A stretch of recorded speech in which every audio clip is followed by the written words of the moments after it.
السلام عليكم أخيارتا halkan waxa idinku soo gudbinayaa isla magac baxday dhaxdin ereyga dhaxdin hadan idin jilciyo waa qof xaaskaaga oo kala oo adiga ku dhaxay oo lamaanahaaga ah heestan waxa suubiyay Carafaad Cabduqaadir oo ku nool dalka Norway marka qisa ahaan wuxuu u suubiyay asiga ahaan sidoo u dareemayo jacaylka asiga markaas hayay iyo walaalkiisa ka yar Abwan Joker sidoo asna u dareemayo jacaylka heestiyo dhameystiran waatana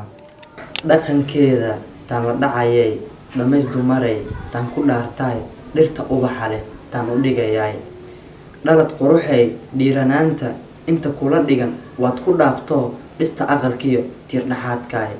dhabti casha qaadaan la dhudhuubtay dhuuxii lafaha idhamaadee dhibta iga dhow intaan dhul dhicin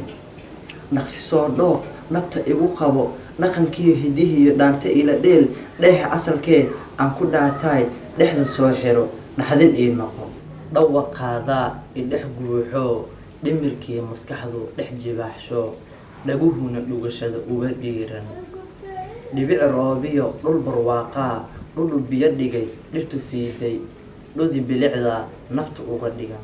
waan ku dhowrayaa dharar iyo habeen dhinac umalado anu kugu dhagin wala cadeeskaaga dheeman iga gadan dhaqsi soo dhoof dhabta igu qabo dhaqankiyo hidihiyo dhaanta ila dheel dheexa asalkee aan ku dhaatay dhexda soo xiro dhaxdin iyo noqon kugu dhagin wala cadeeskaaga dheeman iga gadan